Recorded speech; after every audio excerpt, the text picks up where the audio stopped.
Hello and welcome to the seventh session of our Urban Shadows campaign. My name's Kale. My pronouns are he and him. And I guess let's just go around the table and get some introductions from everyone. Starting with Kay. Hi, I'm Kay of the she and they variety. I am playing Red, who uses he, him pronouns. He is our oracle who's got a list of people to meet and things to do. So we'll see how that goes today. And Stephen.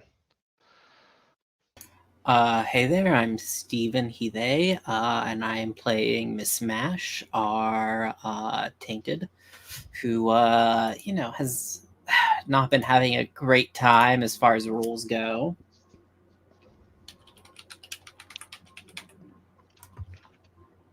It can't help but turn around, right? Brandon. Hi, I'm Brandon. I'm playing Dancy Flammarion, who is our sworn. And right now who is about to confront a necromancer in somebody else's lair. And lastly, Jesse. Yeah, I am playing. My name's Jesse. I use he and him pronouns. I am playing Carrie Ryan, also he him pronouns. The vamp, who has been, kind of trying to keep the peace in a weird kind of way, I guess. Mostly in ways that are advantageous to the people who pull his strings, but has not had an enormous amount of success in that. And now kind of just wants to go on a date with his boyfriend. Um, see how that goes. Also, that's probably the most favorable way to describe what Carrie has been up to. And yeah, turns out the status quo is good for some people more than others. We'll see how that pans out. Yeah, that's where I'm at. Excellent. Well, speaking of that date, why don't we kick it off with this Carrie Red scene that we've been holding our breath for? Where Carrie, where would we find you guys? Okay. I like this West End kind of vibe that we've had. Hold on. There's a really famous it just closed in real life, I think, very recently. Yeah.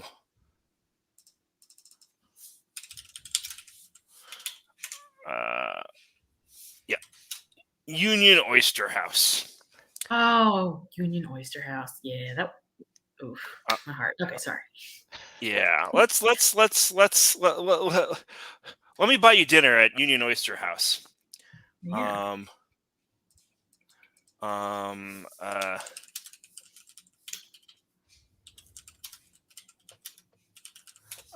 It's probably a little pricey even for my taste.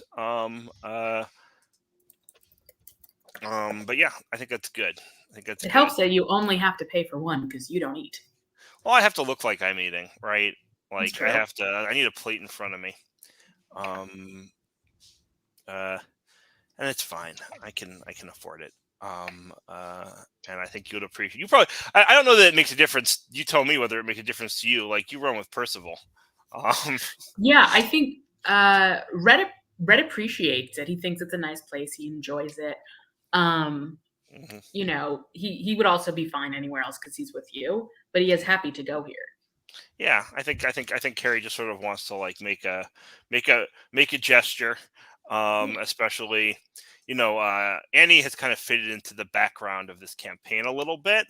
So I'm not quite sure where Carrie is. She did accidentally on purpose drop him into a trap, and maybe at some point he should see what the deal is with that. So he's feeling a little bit conflicted, but he knows he likes you, and he feels a little bad that he's been maybe neglecting you, or using you to try and influence other people. So yeah, I think this is. So I think he says, it's good that we get to spend some time together. It's been too long. Yeah. Yeah, I think Red, orders you're at an oyster house, so he orders oysters. Yeah, I just get what you're having. I think. Yeah, it's just soup and oysters, fresh oysters, and then their famous clam chowder, oyster Yeah. chowder. Yep, I think that's great, and like whatever. I'm sure there's like a little small talk or whatever, but catching Yeah. up, how was your day, kind of stuff. Mhm. But I think as that sort of winds down, I ask you, can we talk about Percival for a second? Yeah, sure. That's fine. You can. I had some questions about someone for you too, so we can kind of go tit for tat a bit, Yeah, maybe. sure.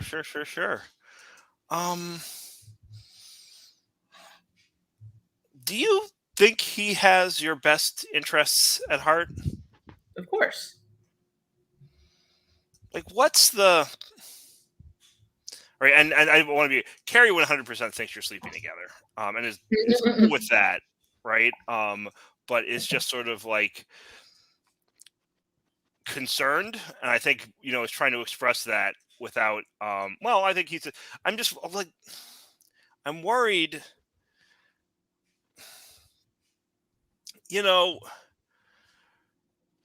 Some people like to own other people. Yeah. That is a thing.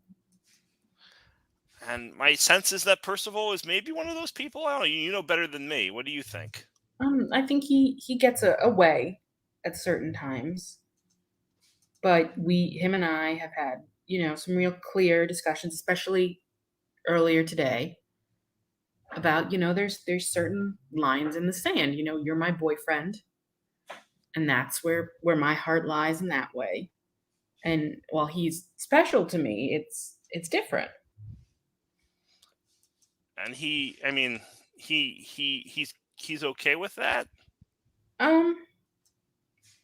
He'll have to manage. People like him. I've seen a lot of them, and they don't usually just manage. Well, he's just gonna have to learn to. How are you going to teach him? We had a really stern talking this morning. Oh, a stern talking. I see. Yeah. You smack his wrist with a ruler, maybe? No. I'm no Sunday school teacher, but we talked, and he's very important to me. He's wrapped up in all mine. He like waves a hand around his head. But I can't be me if I'm just his. That's not how this works. And I care for him greatly, and I've done just about everything. But there are some pieces of me that belong to me, and then there are some pieces of me that belong to you. And he gets some other pieces, but he can't have everything, or else I wouldn't be me anymore. I pick up your hand, and if you're sort of like comfortable with it and willing, like I sort of feeling the vibe, I kiss it. Yeah. And I say, I don't think I say anything. I sort of like file that away. I think you can see in my face that I think you're misjudging this person. But that's your call to make. You just don't know him like I do. I still don't say anything. Except for, you said you had some questions for me. Yes. How are you and Mr. Endicott lately? Has he been good to you? I mean, I got to pay rent, but he hasn't asked anything. Though Yeah, he hasn't raised my rent lately. If that's what you're asking for, it's the Hmm. normal stuff. What if you didn't have to pay rent anymore? I mean, that would be great. That's what I'd like. Love to be in the free and clear. I would, but a city like this, you're always paying rent to somebody. You think Mr. God, Endicott's a good person? no.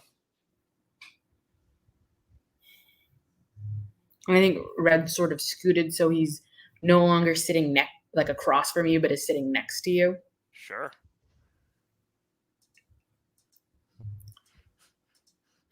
Never met a landlord who's a good person.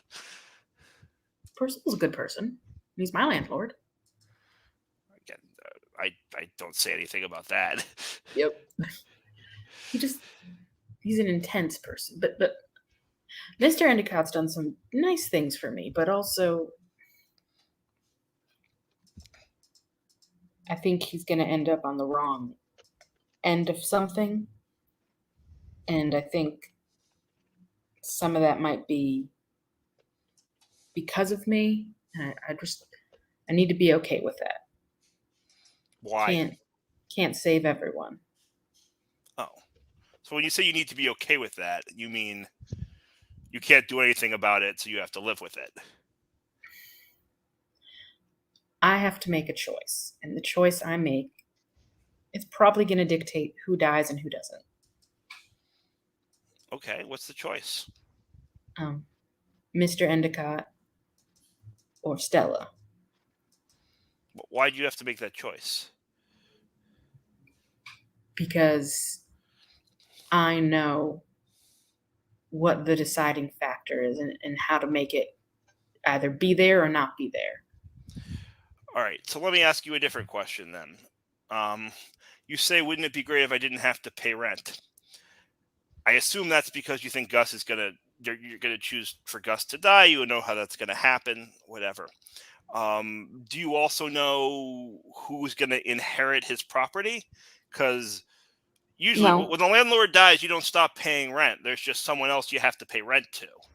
And I'm a little bit worried that my rent might go up. And depending on who's killing him and why, it might not just be that I have to pay higher rent. I might get evicted. They might decide I also need to go, more than just, eviction. That does concern me a little bit, Red. I'm not gonna lie. I would make sure that didn't happen. How? I'd make them make a promise.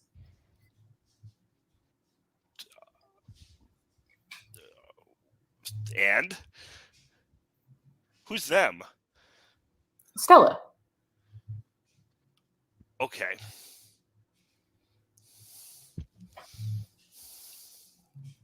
So this is interesting. And that's in character. Sorry, in case that wasn't clear. So Stella is making a move against Gus. I don't know if Stella's making a move against Gus or they're just going to be in a squabble or what's going to be the impetus. I don't know. I just know that it happens. Because Chopper and his hunters are also taking a shot at Endicott too. Mr. Endicott has been good to me, but has upset many others. Yeah, he has a lot of enemies for good reason. I'm just trying to get a sense of the lay of the land here, because it does have a big impact on me. You understand what happens here, and I'm a little bit worried. Like, what does all of this have to do with you? And I think he just takes the hand that was kind of touching his hand that you brought it to kiss. I think he just kind of takes your index finger and taps his own forehead with it. Right, all that stuff. Let's see something quickly.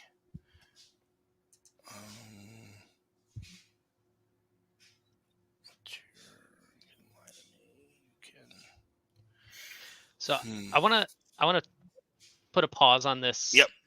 And we'll swing back to you guys. Can we roll an intimacy move first? Oh, sure. Let's do it. I feel like we're being pretty intimate here. Yeah. I like that. I was actually trying to figure out a way to angle into it because I felt like, we were talking about city politics, but sure, I'm if you feel like this is being intimate, then I'm I think we're pressed up against the against each other in a booth, hand holding, talking about each other's futures. That is a you have absolutely sold me. But can we?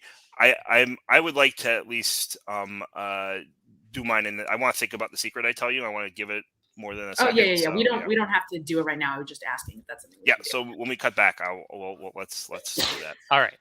Sounds good. That way it gives kind of think about secrets and some time to also think about visions. Yes. Mm-hmm. All right. So, Miss Mash, I think so. When you let's see, where did we last see you? I think you were talking to Dinesh, right? Yeah, corrupting him. Yeah. Okay. Would you go looking for Auntie Mame? Or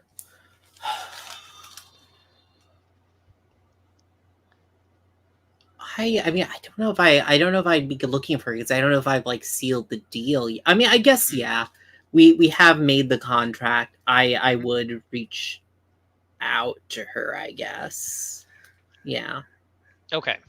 And what's your normal besides her just like walking out of random doorways? What's your normal way if you need to get in touch with her instead of vice versa?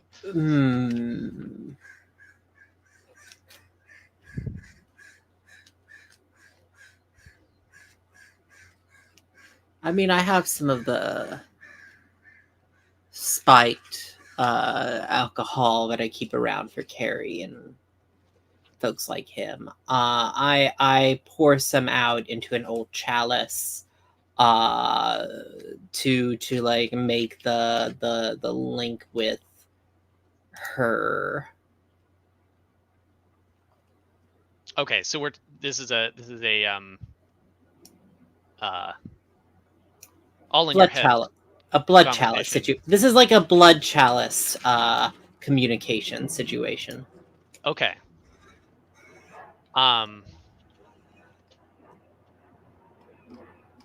Excellent. I think she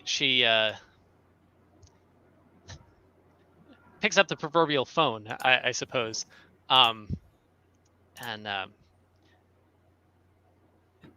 Miss Mash, I wondered when you would be in touch.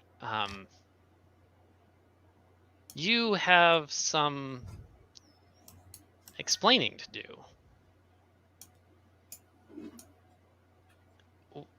What exactly were you thinking with helping unseat some of our longest clients, our longest just truly deeply connected clients over in the West End? I mean, getting them to take over the to evict an entire neighborhood. That was I haven't had a feast like that in many years, and here you are making deals to try and kick them out. Well, I think the modern parlance for it is market disruption. Well, I mean, let's face it, once you have everything, there's only so much more you can want. But the people, the ones that have nothing, they're the ones we should be selling to, after all. They're the ones that have the souls to be consumed and dealt with. Not these I don't want to be rude, but used up. How many used up like these used up things that the vampires have on offer? Well, I'm playing this off as cool, but I am certainly not happy that she is not happy. uh-huh. Well, I certainly hope if that's I hope you're bringing me something good then. If you're if you think it's worth upsetting upsetting this relationship over, upsetting these clients over.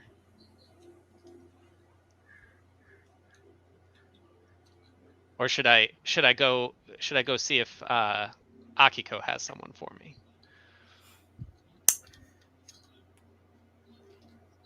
I give a shrug. If you wanted Akiko's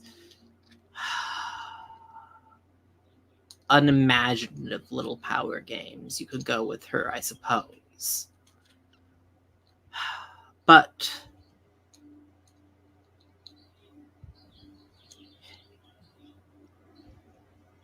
if we followed through on this, if we made sure that there wasn't just a little turf squabble, but a full-on war, I could see that we could do business with both sides. As long as our own neutrality is set into the contract. You can almost hear the gears turning.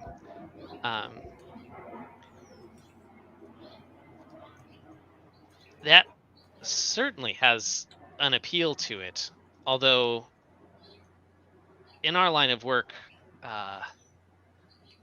too much disruption can simply put a damper on business. A nice simmer, though, where everyone thinks they have something to gain. I think if you can make it work,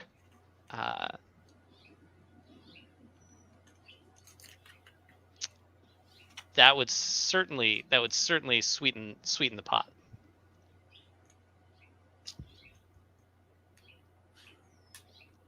Do you have anything cooking right now?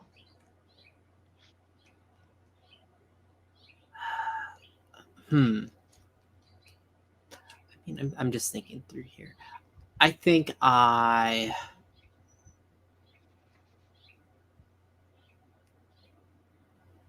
nod. I have an inn with, and let's see, what's the group here that we're calling them? The West Restoration. End yeah, yep. West End Reclamation Society, Restoration Society. I have an inn with the West End Reclamation Society. I already have one of their number under my thumb, who's we can pull on as a resource. I think once through him, we can expand into the entire organization.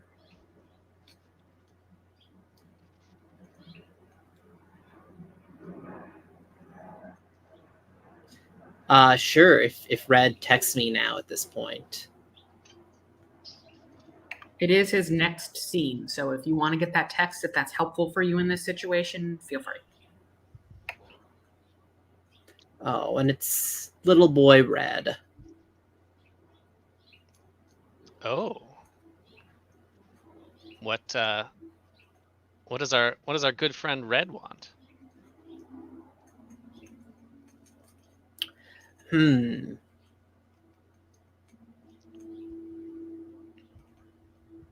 Yeah, I think at this point, like I was like not gonna push for a move here because I thought it was pretty obvious. But at this point, I am gonna push for that. Read someone, and Sure. I have been tempting her with power.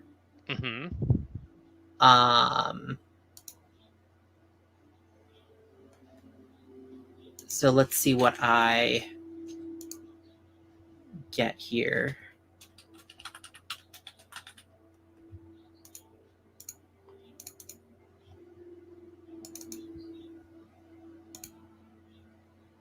That's a 12. All right.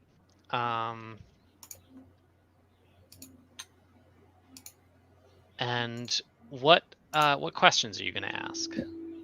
I do want to know, what's your character hoping to get from Red is the big thing. Okay.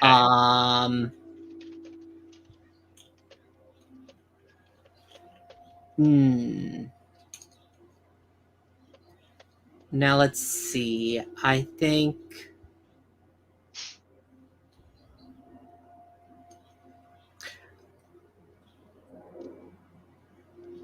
I also want to know now, I guess, because it was something I was thinking if I wanted to. But I do feel like at this point there's enough talk of alliances here that I want to know who's pulling her strings. Okay. And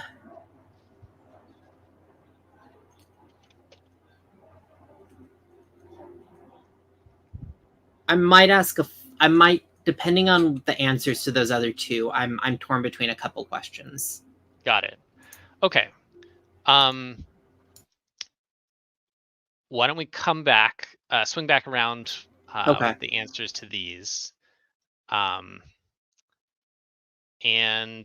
jump over to Dancy, who had just snuck her way into the basement of what looked to be some sort of house, lab, something of that sort, owned by Stella's crew. So I think I think you'd mentioned you kind of went in through a grate or something similar out in the outskirts, and I think you're able to kind of make your way in. I don't who knows how plumbing works.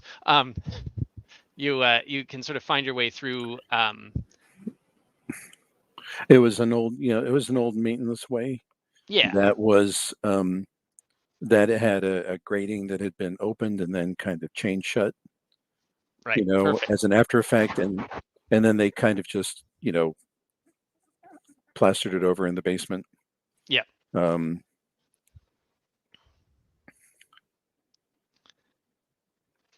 Yeah, so I think you come out of this basement, and what you see in front of you is, you sort of open this. You're able to sort of finagle the door open in the basement without making too much noise, and you open into a sort of wide, kind of a wide open space. It's pretty cluttered. You've got,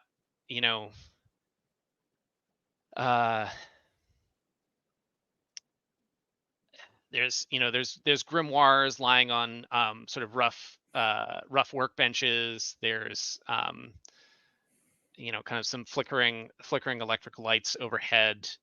I think you see some what might be a some body parts, maybe an arm over in a corner, oddly well preserved, but like right sort of in the middle of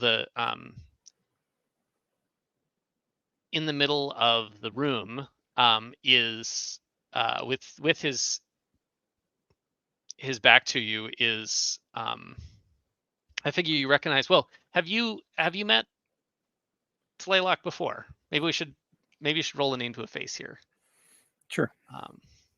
just to see what you've prior interactions have been.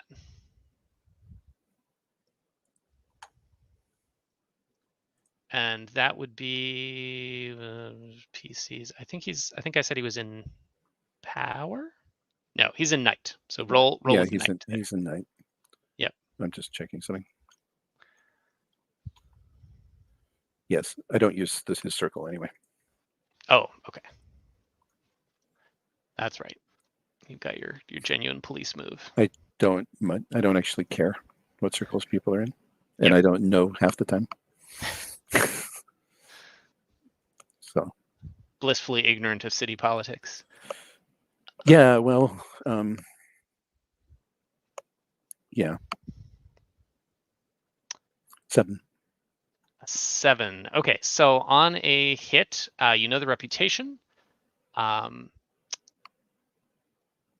So I think, yeah, I mean, I think you recognize him from his, from description from Euthanatos, but you haven't had any sort of prior interactions with him. He's got an unhealthy, at least in your mind, fixation with sort of the matters of life and death, and does not have the same boundaries that Euthanatos does.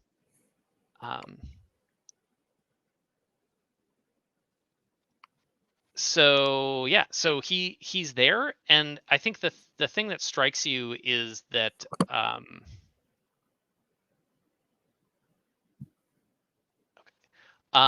he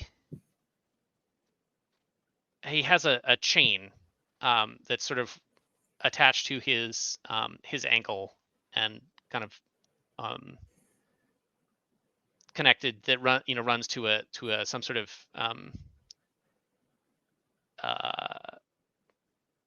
what's the word, like a ring set into the floor.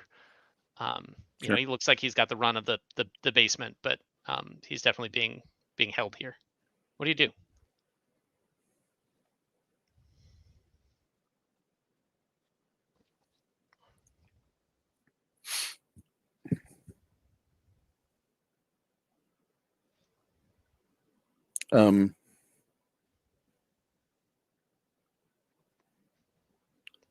And is he like putting together body parts or something like that? Is that what I look over his shoulder. Okay, so I mean, you can't sort of see from across the room necessarily exactly what he's doing like right now. I think you'd have to get closer. He isn't aware of you yet. But I think if you want to get closer and see, then I'm curious. Yes. yeah. So I think as you sort of approach, he's working at a kind of a long bench. He's got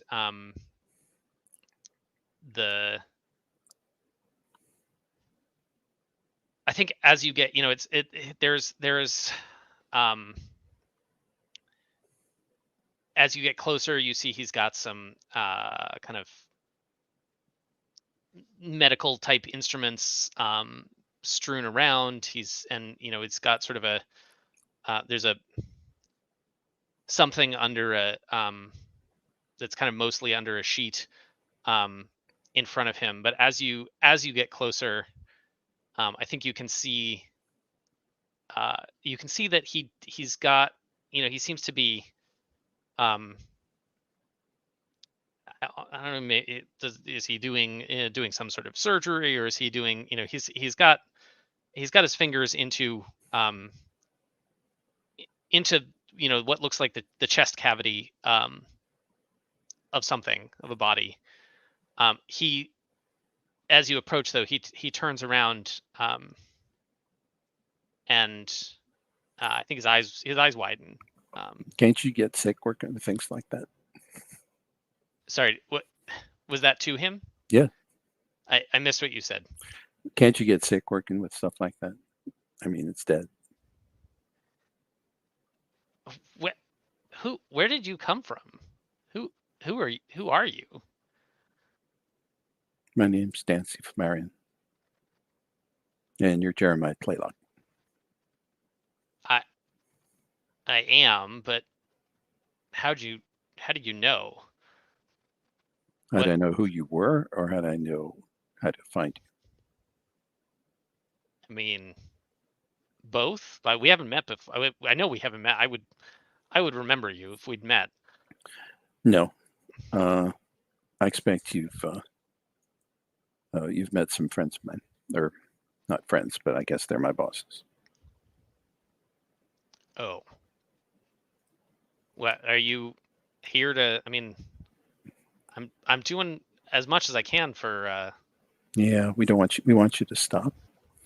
In fact, I want you to come back with me. I would like Maybe nothing better. all right. I That's good. Because if you didn't want to come back with me, then the second thing I would want was be to kill you. well, yeah, I don't want that. So Because you gotta. my instructions are to bring you back, but to kill you if I couldn't bring you back. Well, that's blunt.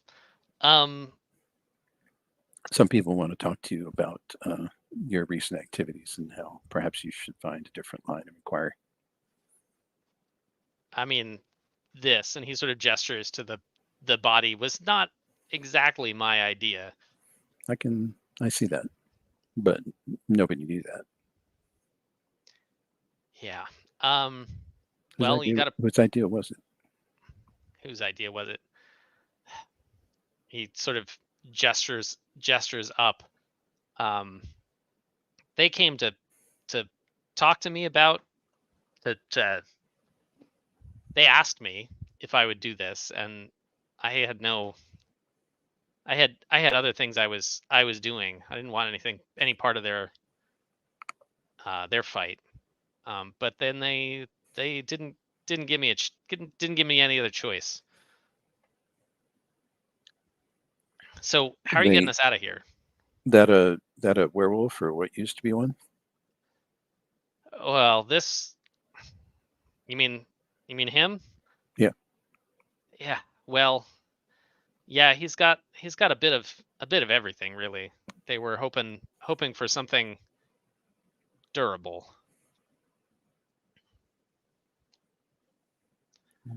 Look, they come check on me pretty regularly. I think they're getting anxious. They want this done. So we should go, but how are we doing this? How are you? I can't exactly leave by myself. Nope.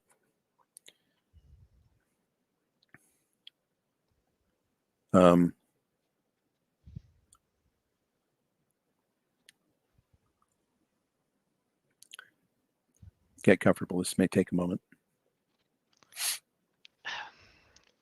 I mean, it's not exactly anywhere comfortable here. What are you doing, Dancy? I'm taking my knife out and I'm having at this chain. All right. So I think, I mean, your knife is a demonic steel. It's a demonic artifact, yeah. It's not going to blunt. It's not going to blunt on this unless it's no. It's not going to blunt on unless this. in this place is enchanted. I also think you're not going to it's not going to be exactly quiet. No, it's probably like a file filing a chain, honestly. Yeah. So why don't we roll a I guess let's roll a keep your cool. Okay. To see how this goes.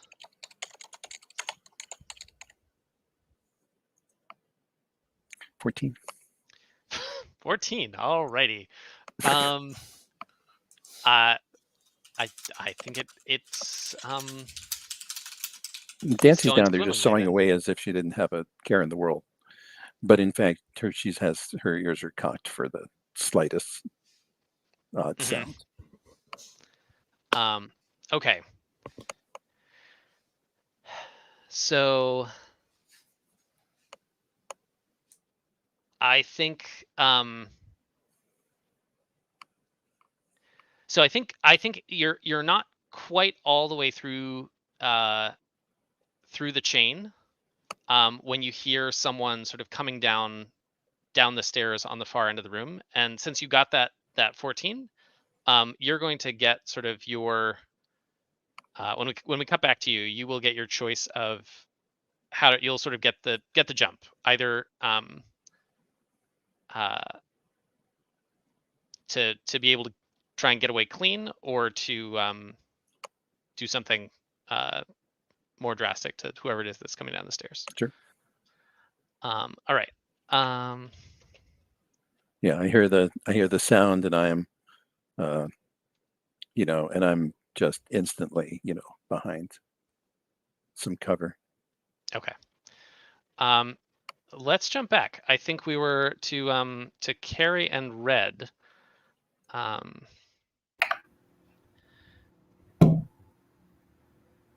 And you folks gave me all kinds of time to think stuff, and then I had 2 scenes that were where I was doing things. So hold that thought. So we had the intimacy move. Carrie, you want to go first? Since Yeah, absolutely. I'm happy. I think we're sort of like pretty cozy in the booth there, and we've had this conversation, and Red is telling me how he feels about Percival, and I'm expressing my doubts as much as I feel I can. And then we talk a little bit about Gus and this prophecy. And so I think the secret I reveal here, and I think it's the kind of thing where the way I say it, the most important part is both obvious and is left unsaid, but I think should be obvious to you, Red. Let me play it out, and then let's play it out. And if you want to press me to say it out loud or not, you can. But I think you know it no matter what. What I say to you is, listen.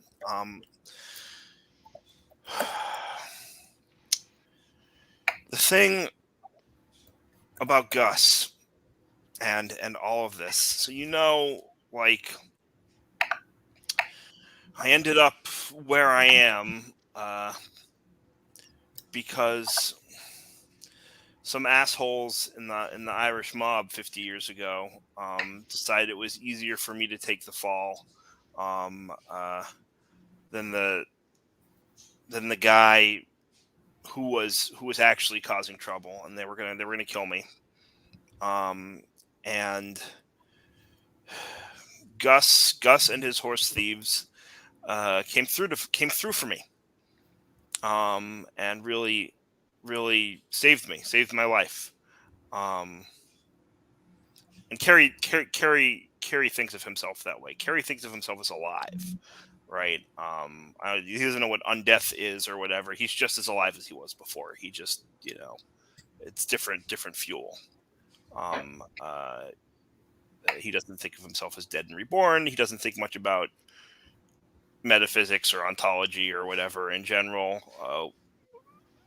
I'm sort of Jesse is agnostic about what that is for the fiction of the game. Maybe he is undead, maybe he has a soul, maybe he doesn't. I don't know. But from Carrie's perspective, just a different kind of alive, right? And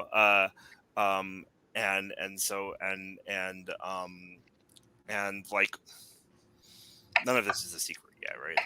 But Gus gave me, after a little bit of work, Gus leased me the garden, which is a big deal for a kid who grew up where I grew up. Even if I'm not a kid anymore.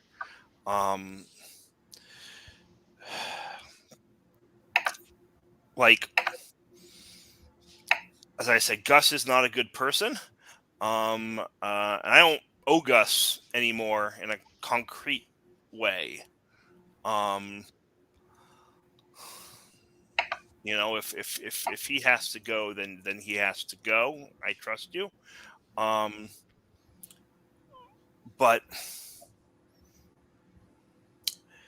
I think the thing that's sort of left hanging in the air, and if you want to push Carrie to say it out loud, you can. But either way, I think you get it. Is that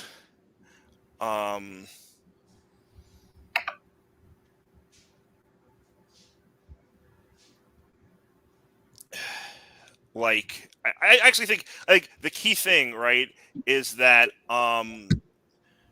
Gus gave him this basically for free, right? Not the garden, right, that he has to pay rent on, but Gus did not ask anything of Carrie when he made him a vampire. And so that says something about Gus, and that says something about this relationship that is weird. And I don't know that Carrie, does that work? Does that make sense? Like, this isn't something we talk about. Yeah, it's not something they talk about. And so I think, Red kind of listens and he says, I want you to be clear with me what you're asking for here, Carrie. I think I got an idea, but just say it. I'm not asking you to do anything. You have your visions. You know what you want to do. I'm telling you something about me, about my past that I don't share with a lot of people. Red will squeeze his hand. I don't know that it means anything, I am worried about what happens if Stella kills, not because of any of this, right? I'm worried about what happens if Stella kills Gus because of what it means for me, of what it means for, my situation, of these other conflicts that are going on, that could blow back in my face, independent of whatever Stella does, with Chopra and the Hunters. But like, this, what I'm telling you has nothing to do with any of that. This is just, I don't know, something I wanted you to know about me. No, and I'm really happy that you're sharing with me. I think it's important and it's nice. And he smiles at you. I want you to know that no matter what, you can always come to me. And if things happen with Stella and Endicott or with this Chopra or anyone, and you feel threatened, you can always come to me and I will always help you, no matter what. I think Gus kind of smiles wanly at that and gives you a real kiss on the mouth. And as he pulls back, says, that's a really sweet thing that you're saying, and I trust that you mean it and that you will do it. I don't think you understand what you're offering. Of course I do. And he just smiles, and looking at him, he does not know what he's offering. But as he's smiling at you, just have his touch. I'm curious, what vision do I get? Yeah. So I think what you see. Do you want me to read the move to you, or do you feel good about it? Yeah, no, I've got the. I was just looking at the move. I think you're good.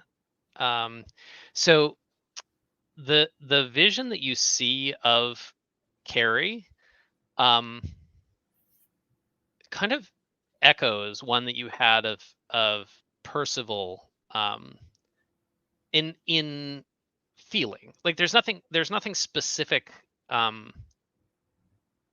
Like the vision itself isn't the same, but you get the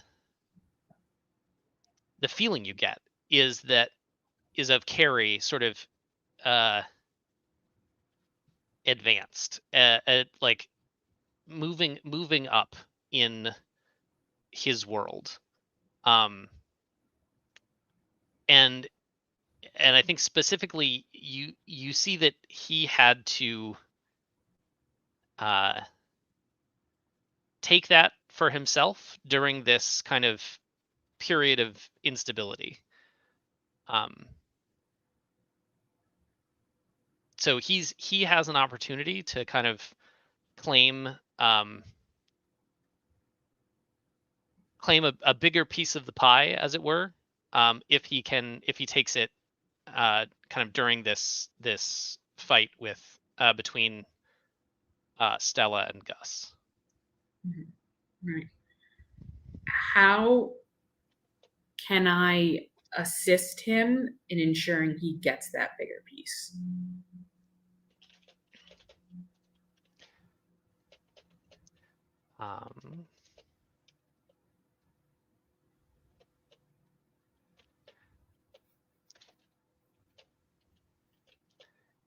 Let's see.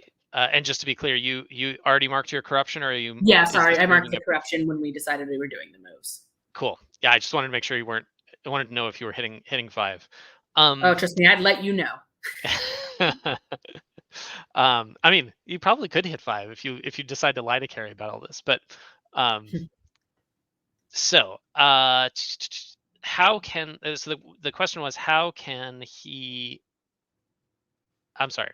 Say that again. The question was, how can he do this? Right? How can you help him? Yeah, how can Red help him, like, ensure that Carrie gets this power? So I think firstly,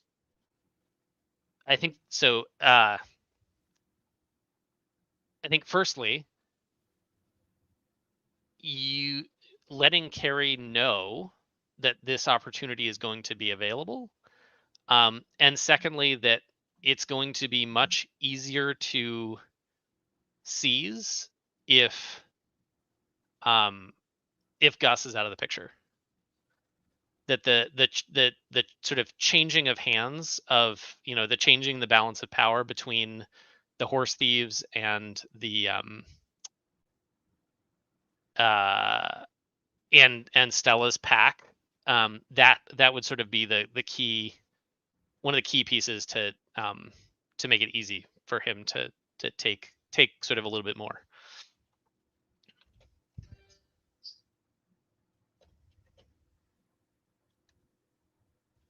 Mm-hmm. Let's see. Okay.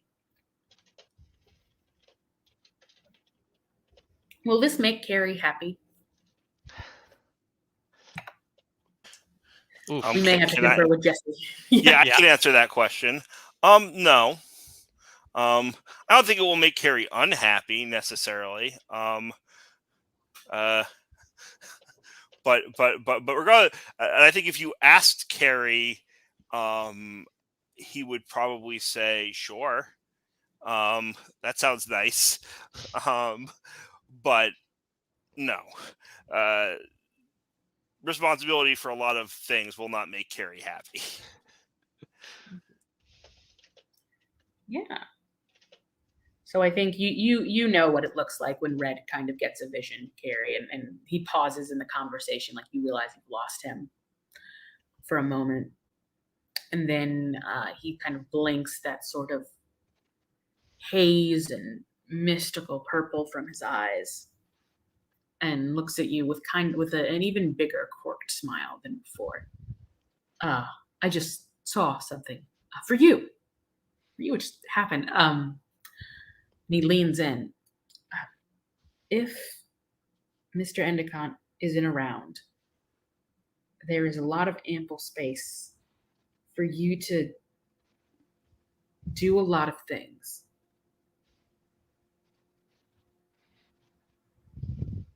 To have a lot. What does that mean? It means there'll just be a lot of opportunity. A lot of people, and if you were to take advantage of that opportunity, if you wanted, you could have a lot more control if that's what you wanted, or territory, or a few different things. I imagine. I don't know 100% clearly, but with a big question mark on the end of it.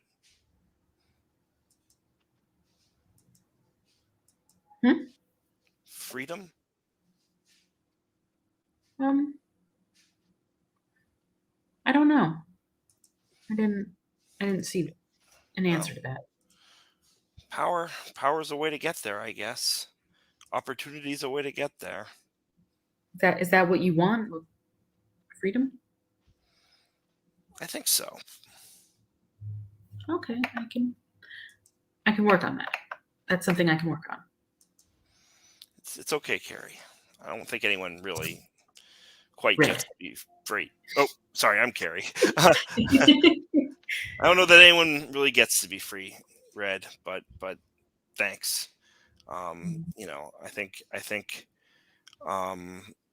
gives you another, maybe more of a sort of a perfunctory kiss than the first one.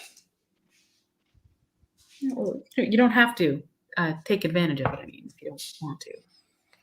I'm glad you told me. It's giving me. I can think about it. Yeah, and I can help if you do want. I saw how I could help. Mm-hmm. Do you want to get out of here? Kind of Yeah, tugs on your hand a little. Let's get out of here. Let's go. They pay the check and go somewhere private. Yeah, fade to black. Fade to black. All right. So I think it would be a good time at this point to take our first break. Okay. So we're about an hour in, and then we'll cut back to get the answers to your questions, Miss Mash, about Auntie Mame. 10 minutes enough for everyone? Sounds good. Yeah. All right. We'll see you in 10.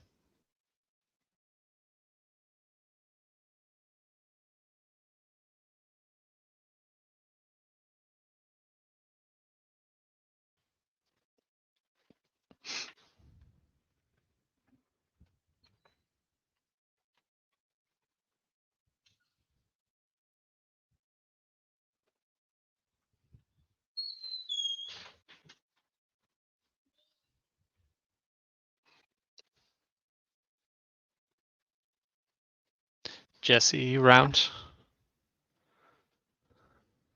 Yep, just pop back in. Cool. All right. So, Miss Mash, you had asked, what is Auntie Mame hoping to get from Red? And so I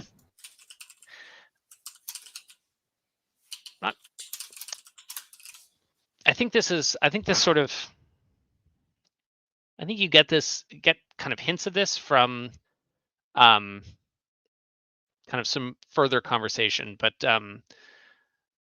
our interest in Red is twofold, actually. So one is that if she can get her hooks in Red, then that's she thinks that'll get her an inroad to Percival as well. And he's sort of an up and comer that she doesn't have. I think she maybe doesn't have as many clients or associates in power, and is hoping to kind of be able to be in a better position to pull some strings there. And then she is also hoping to be able to take advantage of some of Red's prophecy. She's concerned, and this actually sort of plays into the next question of who's pulling her strings. She wants more foreknowledge of what might happen if the demon of wrath, which Satan, were to sort of break free into the world the way that she has. And there are people trying to make that happen, and she's concerned about what the sort of impact the impact on the city would be, mostly because it means that she would have sort of fewer opportunities. If wrath is free, then there's going to be more sort of out and out war, and to your earlier conversation, that a full on war is not good for business. Okay. and so that's sort of to answer the second question as well. It's less of a who is pulling her strings. I think she's in a lot of ways Yeah. kind of an independent operator, but what is pulling her strings is really this kind of concern about an upending of the current order. Yeah.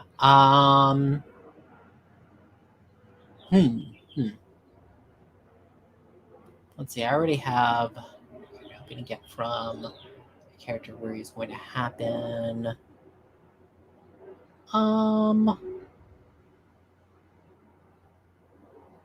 No, I think actually those two answer mostly my questions here. I don't think any of the other ones, like, they would just give redundant information or like stuff I already basically can infer here. Okay. I mean, if you had a different interesting question, I'd certainly be willing to entertain it as an option. I guess.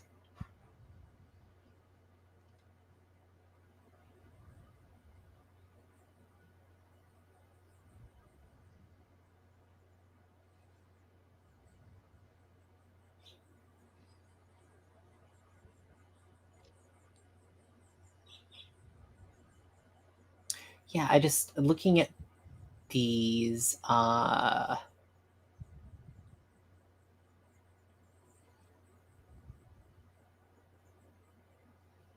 Yeah, I just. Oh, sorry. I don't see any of these questions as being particularly interesting to me right now. I don't have another thought here. I'm fine with Okay. that information. I think that's basically everything I want to know anyway. Cool. So we had this offer of the text from Carrie. Do we want to jump to that Sure. scene? I think I don't know if you guys want to do the scene arranging the future scene, or just want to jump straight to this sort of contract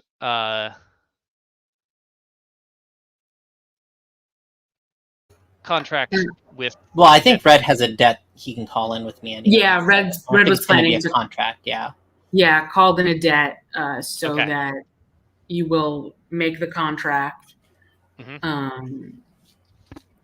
But he would make sure just first that Amina, sorry, is that her name? Yeah. Yeah, Amina. That Amina would actually do it. Right. And so it's a very straightforward contract. Basically, you give me the thing, you agree to be Percival's apprentice.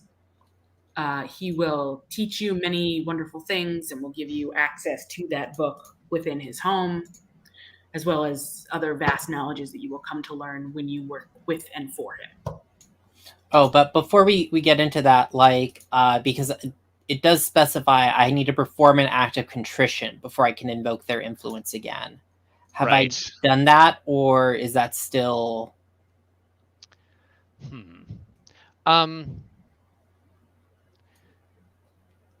I think that so I think the condition that that Auntie Mame puts on it is that if you are able to I guess it was Red. Sorry, you owed Red a debt already, right? Yeah. Mm-hmm. Okay. I was gonna say if you could get a debt from Red and then hand it to Auntie Mame, that would be. Well, they do have one already on me that they took from Dancy. Oh, so okay. You could give that one to Auntie Mame. I can give that one to her, sure. Yeah, I think that's what she would want then. Okay. Yeah. And then I think you're back in good standing. That's fine, Red. Everything's fine. I can do this for you. No problem. Okay. Does Amina agree to that? Yes. I think her condition is that there be a time limit on the apprenticeship but and then it's sort of will be reconsidered, as it were.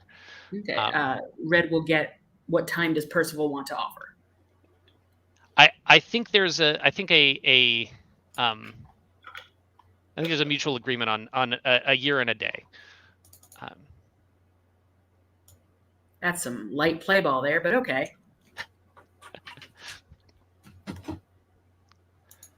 Yeah, a year and a day.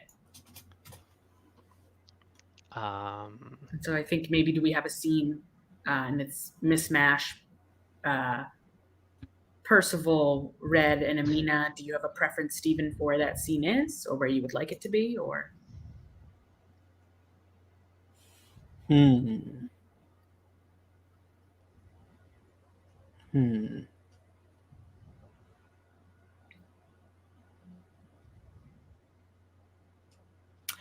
Yeah, let's set it. Let's set it. If you're calling the dep, let's set it at your apartment if you want it there. Yeah, I think it's at Red's apartment, and it's his home, and it's clearly his home. Definitely not Percival's. Like, it does have some nice things and things around it and things like that, and it's nice sales, but you can tell there's a lot of love and warmth to it. There's like yeah. If you want to, Carrie can be lounging in the bedroom with the door shut and locked. I mean, mostly I was curious about the timeline here because I'm just sort of thinking about how pieces fit together for whatever happens next. Yeah. And not, I mean, this could be tomorrow, and then we cut back to the previous. Like, I don't. It doesn't. I just was, like, where is Carrie in this? Is, I guess, my question, and the answer could be gone if that, which seems to make the most sense. I'm happy with either, Carrie's come and gone, or he's, locked up in the bedroom. Well, if he's locked up in the bedroom, he has the opportunity of walking out at some point. I don't think. Red would have asked you not to, but that doesn't mean you can't. Yeah, I think it's better if Carrie's not there. Sorry. Okay. That's okay. You're not good. Yeah, so Red offers you sweet tea, Miss Mash, when you come in. I think Amina and Percival are already there when you come in. I hope the elevator ride wasn't too long. I know coming up to 42 floors is a lot, but thankfully this side of the elevator is quicker because it doesn't go through floors, 10 through 30 through 30, I think. But yeah, welcome. My place. Of course, it's amazing what other people's money buys you these days. Yeah, I know. Percival is really, really generous. I'm very thankful. I know, and I hope he's getting his money's worth. Well, that's for him to decide. And he kind of looks over to Percival with a smile. Oh, Percival's there. Okay. Oh yeah, they're both already here. Amina and Percival. Okay, that's fine. I was forgetting if it was just Amina there. I see. Oh yeah. I think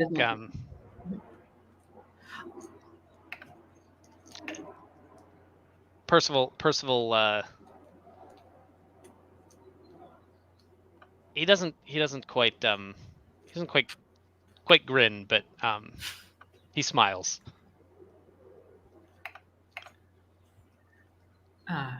Mrs. Osiri and Percival, this is Miss Mash. I'm sure you've probably heard of her. She runs a really fabulous bar. And she will be doing the contract work for us. She's got it all written down. A face to a name here because we've never actually I know Red. I don't know what we've established my relationship with Percival is. Yeah, let's do it. Go for it. Okay, I think I'm power. Yeah, I think it's one. I'm thinking pretty bad in this one right now. Yeah, I have a -1, I think.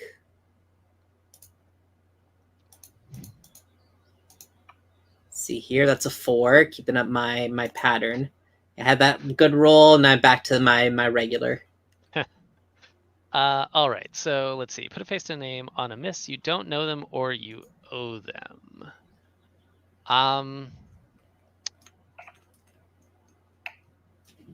Yeah, I think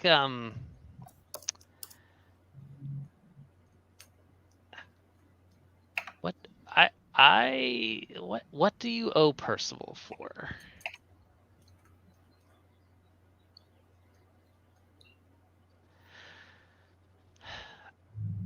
I think Percival. I think you and Percival both been around the city for a long time. Does it make sense that Percival might have helped kind of pull some strings to get, I don't know, clear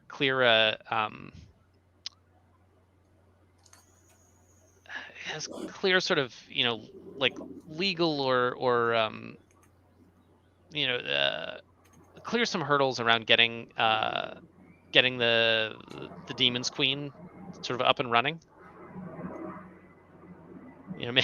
Maybe he helped you get the maybe he helps you get a liquor license. Yeah, So those are I was written I was by. even thinking like there's that pesky like thing that you need the right contacts in the city to make sure your those little issues of identification are sorted out when you live forever, when you're ageless. Mm-hmm.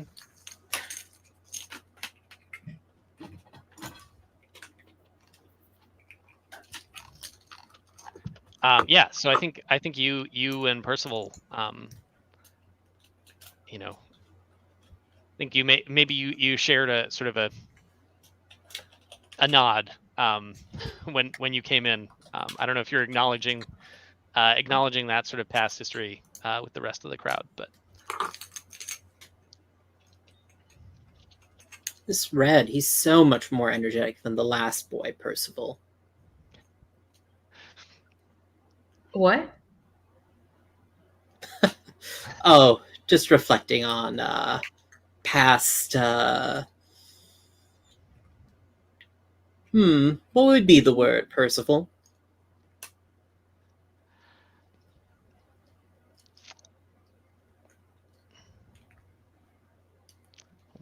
what is the right word? What would Percival say here? Oh God, I have to be smart and charming. How do I do it? Proteges.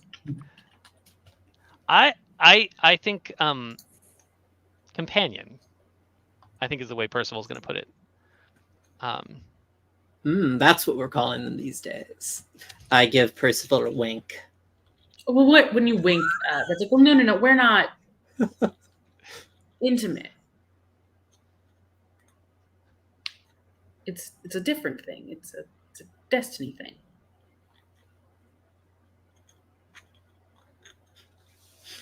It's a magic thing. Our business is our relationship is ours, Red. We don't need to share the right. details. Yeah, and he blushes and goes to like refill more sweet tea. And it's like, right. So the contract we discussed, Miss Smash.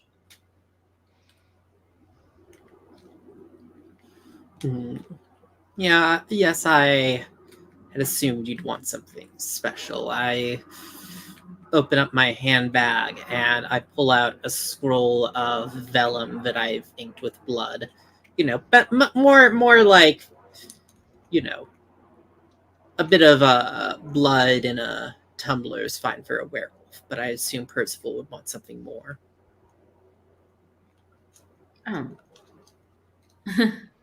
Right. Well, yeah. So it's the year, and may I read it? I hand it over.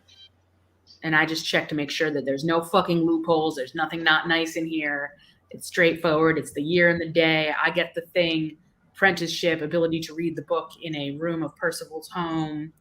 Yada yada yada. Now, I think we just to be clear, so the year and the day was the Amina and Percival apprenticeship, but I think Yes. I think there was an agreement that your relation, your there was an agreement between you and Percival as well. Red was not thinking that that would be in the contract. He thought that was just between them. But if Oh Percival dear, wants- Percival, you didn't discuss this with him? wait, so is that in there also? That just I says mean, they I need think to- it is now. Now that Yeah, now that it can be. Yeah, and it's the. So what? Yeah, is it just the movement of the date to the blood, right? I think that well, I think there was that, but also so that is not in the contract. Okay. But I think Percival is looking for a more sort of binding. You made it clear that you weren't going to have that you weren't seeing it as a you weren't going to give up Harry, but I think that he is looking for a sort of more binding contract around your oracular status working for him, and sort of kind of that, to again sort of the business up your relationship. Is that how we put it? Something like that. I think that, yeah, Reds had said something like that. I guess it's just business or something like that. Yeah. So what is the the contract here?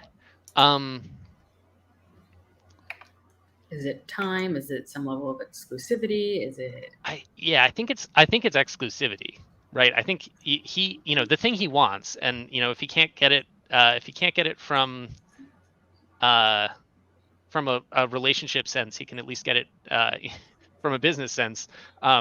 He wants you to be his and his alone. And so I think what he's looking for is that you're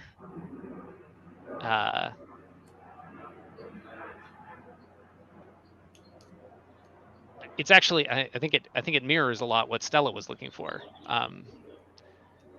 Or it's sort of the inverse, right? She wanted to get to find out about things ahead of him, and he wants kind of no one else to find out about your visions. Wow. Red is aghast. Like, I think he drops it. You can't. Why would you ask that of me?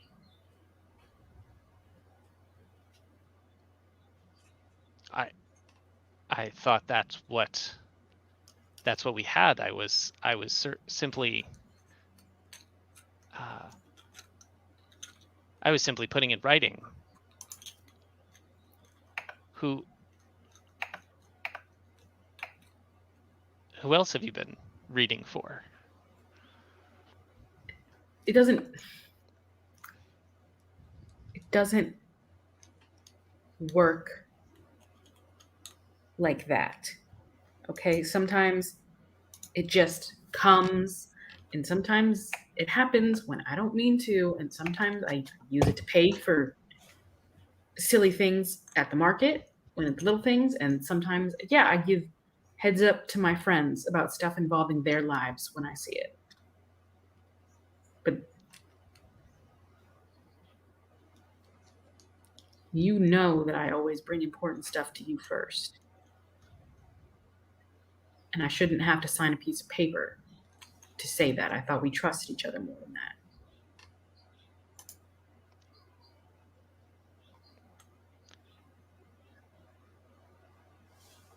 Well, there's nothing. Of course, you'll see whatever it is that you see. I wouldn't want to restrict your. I wouldn't want you to restrict your visions, but I can't have them helping those who would be working against my interests. You think I would work against your interests? I have everything you've done so far has been you've been upstanding, but in my world, you can never be too careful.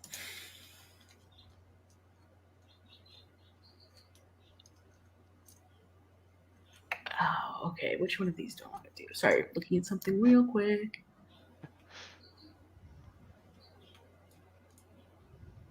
I thought we had an understanding. Yeah, that this is messy and fun. I would like to turn to violence. Okay. I want to smack Percival across, or attempt to smack Percival across the face. All right. Just a flat 2d6. That is a 6. I did not pass. Miss Mash just sips the The tea. cocktail that was that Red obediently made for her on coming in, I assume. Yeah, it was a sweet tea, and then she was like, Oh yeah, the sweet tea. I added, a little something to it. Yeah, you pulled out a flask, and yeah, I think Red gets into space and kind of wishing, and goes to slap Percival in the face, and I don't think it goes well. Kale, that's up to you. Yeah, I think you go to slap Percival, and his arm just, it's almost to you it's almost a blur, but it doesn't look like he it didn't look like he was sort of putting any effort into it at all, and it almost feels like you like slapped your hand into like a brick wall.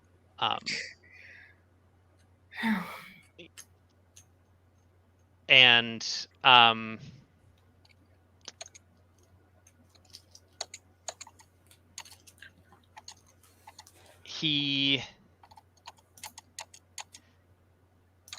I think he's sort of,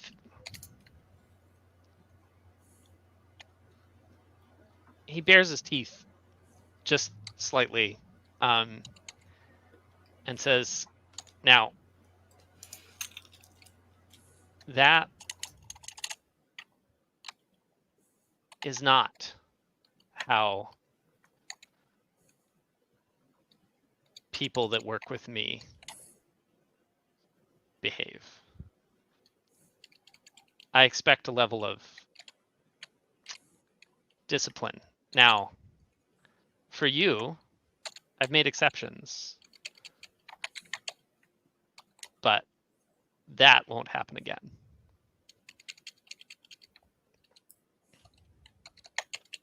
When he says that won't happen again, does he mean exceptions, or like what Red just did? What Red just did. And I think Red's lower lip kind of trembles, and it's clear he's like fighting back tears. And he's like, and I didn't think I'd ever want to do that, or that you would put me in that position.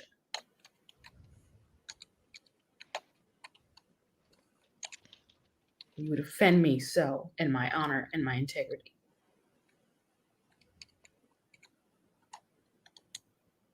If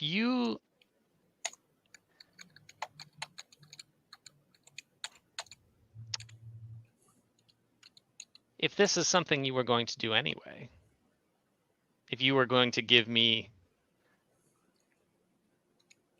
the visions anyway, what harm in putting it in writing? Because they aren't just for you. I mean, you get the important stuff first, but some of it's just simple and not that big of a deal. And sometimes I want to be able to tell people what I see. Or, sometimes I can't or don't want to use your money. I want to use something that I make to pay for something. And if I want to give Manuel a reading or look at an object for someone, I should be able to do that. Ah, well. Very well. If that is the quibble you have, we can. I'm sure Miss Mash can help us with writing a contract that allows you to do to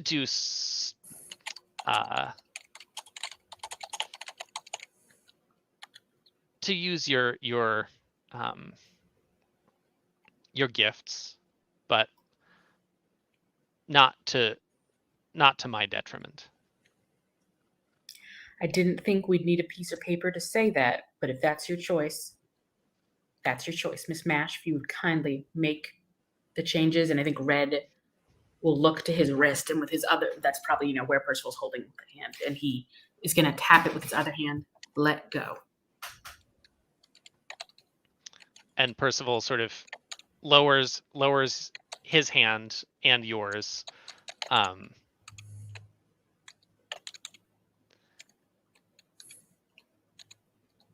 Very good. Does he let go of the hand, or does he just lower it? No, he lowers it and lets go. Mhm. I think he's made his point. Yeah. While you fix, Miss Alcir, I apologize for the scene and for all of this commotion. It's not right on your first day to have seen such things. It was very enlightening. Miss Mash, you can make those. Oh, sorry. It was very enlightening to who I'm getting into business with. Red kind of. He's usually not so pig-headed, but he's just in a mood right now. Miss Mash, if you could fix that, I'll be a moment. And Red open. Oop, we lost your last half sentence. Oh. Sorry, I need to step away for a few minutes. One of my kids just woke up. Okay.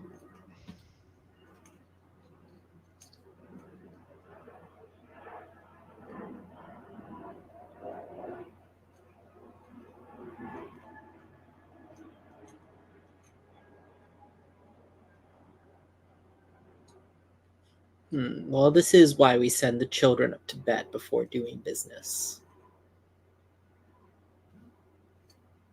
We end up with scenes like these.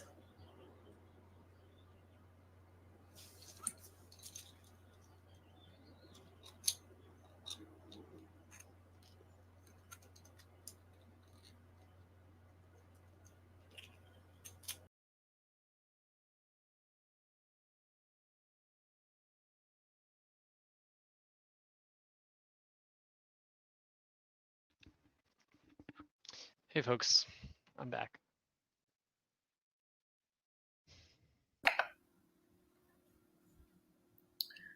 Stephen, are you here also? Yep, I'm here. Okay. Yeah, so I think while Miss Mash was making amends to the contract, Red went into another room, which was his bedroom, and we heard, shuffling and this, that, the other, and he comes out with a duffel. Is the contract ready, Miss Mash?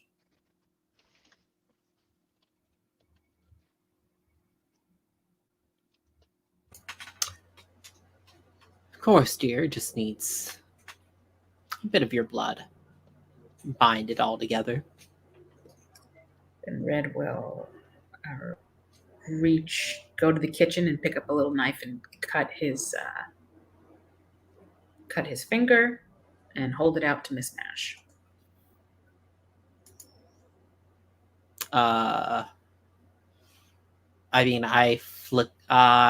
You need to sign with it, of course. Right. And he will use his index finger as like a crude tool and just sign Red.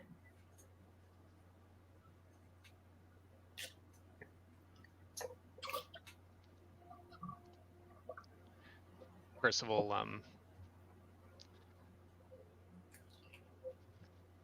takes a fountain pen from Yeah, he already has a blood fountain his pen, I had pocket. assumed. Yeah. And signs, and then, well, I think he pricks a finger with it, and then signs, and then kind of wipes it off and offers it to Amina, who signs as well.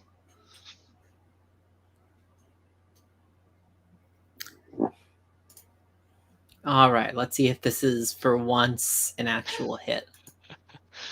No, Nope. it's not. It's a 4. I roll a double 1. God, Stephen. Wow. This I don't even know dice what to bot say. hates you. Yeah. I know. On that move specifically, too. It's you did you succeed once? No, I don't I think you have. succeeded once to read a person. Right. I Okay. succeeded twice, reading people both times. That's the only thing Right. I can do. Yeah. All right. Well,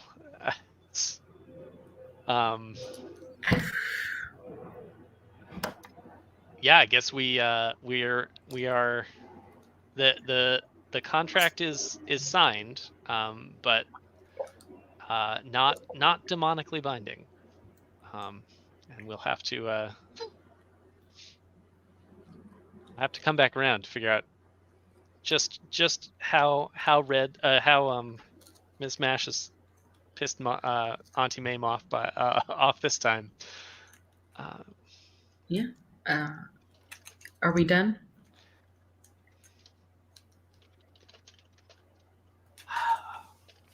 Of course, dear.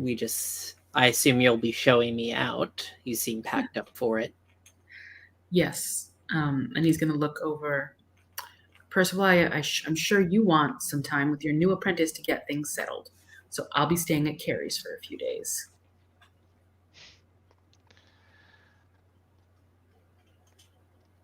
If I get any important visions, I'll be sure to text.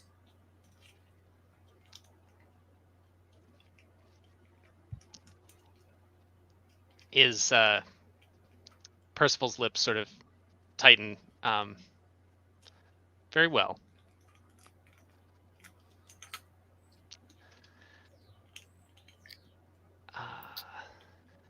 Miss Mash, if I may escort you out.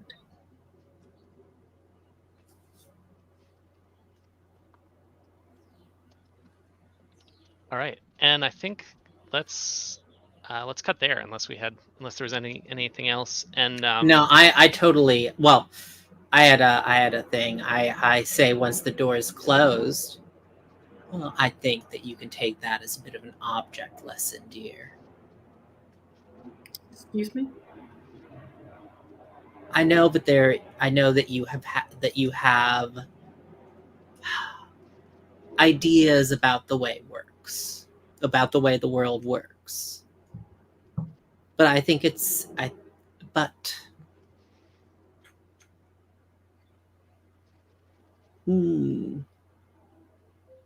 think you'll find that things work much differently when you don't have little daddy Warbucks paying your way.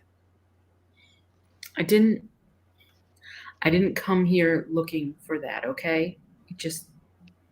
It happened and it's destiny, and who am I to be fighting my destiny and what the visions tell me? I can't believe he did that, said those things. Let me tell you a story, Red. There was a man who came to me who made a deal. He wanted something and I gave it to him in exchange. He belonged to me. Now, he didn't really want to pay on that. So he came back to me later and he offered me another deal. He said he could bring me someone much more valuable than him, someone that I would want much more. And then I could just erase the debt he owed me.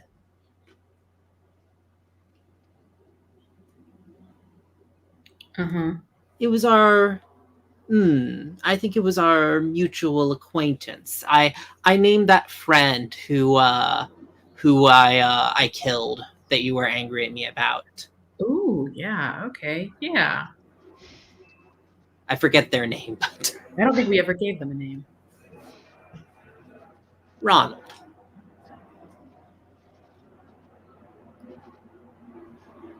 Mm-hmm. So you're saying Ronald was the person who owed you and offered to give you someone else? Oh, yes. He offered to give me a little red-haired oracle he had come across. I don't have red hair. Oh, you don't. Right. Sorry. I forget your name is Red. Yeah, his name I is was- Red, but his hair is not red. No, he's Right. blonde. Sorry. I'm going to rewind that. I don't say that. Yeah. I always forget. Just a Mhm. little oracle, a little lost oracle he had come across. And then the deal, and that would be that. Wait, you're saying Ronnie offered me to you? In those words. Well, then in what words? I think I would rather go with the word sell. But Ronnie didn't have that kind of ability or power to offer that. That's the thing, dear. If he had asked you, I'm sure if he said it in the right way, you would have come to an understanding, and you would have gone into my arms willingly. Because that's the kind of person you are, Red. You think that because you choose to be Eden, that gives you some rights in our city. But I think that you'll find the only thing that choosing to be Eden means is that you get to decide which end gets eaten first.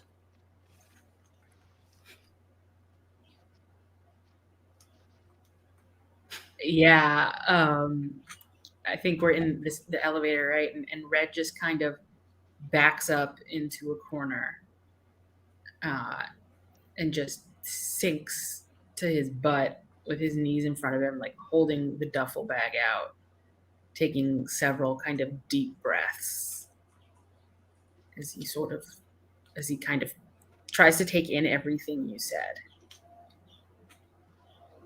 It's just overwhelming. Yeah. The elevator dings. Oh, you were right. This elevator is faster. And I step out. Yeah, it takes a moment, and the doors are probably about to close before Red actually manages to get himself off the floor and get out of the elevator, and is kind of dazed and doesn't know what to think.